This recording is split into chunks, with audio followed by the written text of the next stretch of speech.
Fees जी क्यों आप लोगों को ये गुजरात दंगा याद आ रहा है? देखिए विद्यानाथ जी, एक चीज को आप समझना पड़ेगा। ममता बनर्जी जी का इस्लाम और मुसलमानों से कोई लेना देना नहीं, इस चीज को समझ लीजिए आप। अच्छा। ममता बनर्जी जी बंगाल को बर्बाद करती है, मोदी जी पूरा देश बर्बाद कर रहा है। ये हमारी विचारधारा, हमारी मूवमेंट। बिकॉज पूरे बंगाल में स्कूल, कॉलेज, हॉस्पिटल जिसका ताल्लुक सरकार से है वो जर्जर है। इसीलिए इन्होंने स्वास्थ्य साथी कार्ड नाम का एक स्कैम चला करके आप लेके जाइए, वो बोलते हैं लाइन बहुत है, नहीं वो एक स्कैम है। अब देखिए मुसलमानों की बात करते हैं, ममता बनर्जी ईद में जाती है, हम कंडेम करते, क्यों जा रही है वो जाकर ईद में भी बीजेपी को मुसलमानों से डरा रही, क्यों? ईद का दिन खुशी का त्योहार है, वो जाके मुसलमान को डरा रही है, पीठ पीछे क्या कर रही है? 47 मुसलमानों को वो टिकट दे रही है कि 80 से 100 मुस्लिम मेजोरिटी सीट है। आप 80 नहीं देते तो मुस्लिम की आदत को आप एक तरफ खत्म कर रहे हैं, दूसरी तरफ पल्लू लगाकर अल्लाह अल्लाह करके आप दिखा रहे हैं आप मुसलमान है। तीसरी बात, मुसलमानों का ड्रॉप आउट रेट जो है 22.23% है। It's a huge number. तो आप इसका मतलब मुसलमानों के स्कूल कॉलेज से भी आपने महरूम रखा है। आर्सेनिक वाटर की बात कीजिएगा, मुर्शिदाबाद मालदा में 210 पर मिलीग्राम लीटर है, जबकि WHO के हिसाब से 1 होना चाहिए। तो आप जहरीला पानी मुस्लिम इलाकों में दे रही है और आप उसका कोई इंतजाम नहीं कर रही है। ममता बनर्जी या शुभेंदु अधिकारी या फिर उनके और नेता वहां जाकर पानी नहीं पीते, वो फिल्टर पानी पीते हैं। तो हमारा मुद्दा बहुत स्पष्ट है। एनसीआरबी का डेटा कहता है कि 43% मुसलमान अंडर ट्रायल है।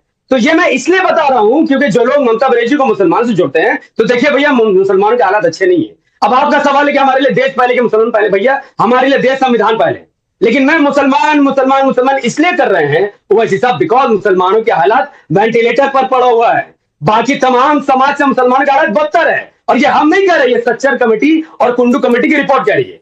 आज भी ओवैसी साहब ने अपना एजेंडा बहुत क्लियर किया, मुस्लिम लीडरशिप और हमें सत्ता में भागीदारी चाहिए, हमें डेवलपमेंट की राजनीति करनी है। आर्सेनिक वाटर की बात भी ओवैसी साहब ने की, स्कूल कॉलेज हॉस्पिटल की बात भी ओवैसी साहब ने की है। तो अगर हम मुर्शिदाबाद और मालदा और कई जिलों में इलेक्शन लड़ रहे हैं सिर्फ इस उम्मीद से कि हमें डेवलपमेंट चाहिए, हमें रोजगार चाहिए, तो इसमें किसी ममता बनर्जी ईद के लिए जाती हैं तो बीजेपी के नाम से मुसलमानों को डराती है ना? है ना? आज असदुद्दीन ओवैसी ने क्या किया?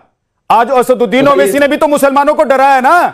बिल्कुल नहीं डराया सर, कि आप याद कर लीजिए गुजरात दंगा, उस वक्त दीदी किसके साथ थी? नहीं नहीं नहीं नहीं, वो मुसलमानों को डरा रहे हैं, मुसलमानों को जगा रहे हैं कि आप जिसको अपना नेता मान रहे हैं वो असल में बीजेपी के साथ मिली हुई कई सालों से। पहले कांग्रेस ने मुसलमानों को लूटा, सीपीएम ने लूटा, अब ममता बनर्जी लूट रही है और पल्लू लगाकर ये साबित करे कि हम आपके साथ हैं। और हम कंडेम करते हैं कोई भी देश का नेता ईद के दिन जाकर खुद को मुसलमान दिखाने की कोशिश ना करे। मुसलमान का वोट चाहिए तो स्कूल कॉलेज हॉस्पिटल बनाओ, अदरवाइज हमारे पास मत आओ। फिर तो इसमें बीजेपी जीत जाएगी भाई।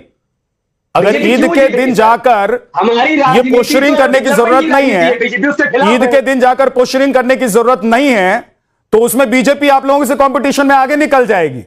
हिमांशु शुक्ला जी, मुझे एक बात बताइए, हाँ। अगर ममता बनर्जी जी ने काम किया हिंदू और मुसलमान के लिए तो इलेक्शन होने दीजिए, लोग खुद उनको तय करेंगे किसको वोट करना है। अगर काम नहीं किया तो हमें कहते हैं हम बी टीम है, तो काम करो ना भाई। तो आप लोग तो बी टीम काम होता तो मैं खुद इमरान को सपोर्ट नहीं करता। आप लोगों पर तो आरोप है नफीस, आप लोगों पर आरोप है, आप लोगों पर आरोप है कि आप लोग बीजेपी की बी टीम है और बीजेपी इसीलिए चुपचाप बैठकर तमाशा देख रही है। हिमांशु शुक्ला, आप लोगों को लग रहा है कि ये विन विन सिचुएशन है, मंदिर बनाया 300, आप लोगों को लग रहा है कि ये विन विन सिचुएशन है क्योंकि दीदी का किला हिल रहा है और आप लोगों के लिए बल्ले बल्ले सिचुएशन है। आप है 15 मिनट में हम हिंदुओं का सफाई कर देंगे। एक तौसीफ खान की पार्टी है जो बोलते हैं, अरे भाई ओ भाई शांत में, आसिफ जी, आसिफ अंसारी अभी बोल रहे थे ना, चुपचाप था। अभी 2 मिनट मैंने बात शुरू कर दी, 2 मिनट बात शुरू कर दी, आसिफ अंसारी की मिर्ची शुरू हो गई। आधे घंटे से ये लोग चिल्ला रहे थे, हल्ला मचा रहे थे। क्यों हिंदू को डरा रहे हैं? 2 मिनट में 15 मिनट बोला था कि नहीं बोला था? याद दिलाऊं मैं? हिंदू को साफ करने के बाद बोला था कि नहीं बोला था? आपने बोला था, तुम्हारे नेता ने भी नहीं बोला था 15 मिनट में हिंदुओं को सफाई कर दूंगा? शर्म आती है सुन के? आप होमवर्क एक की पार्टी ये है, एक की पार्टी ये बोलती है।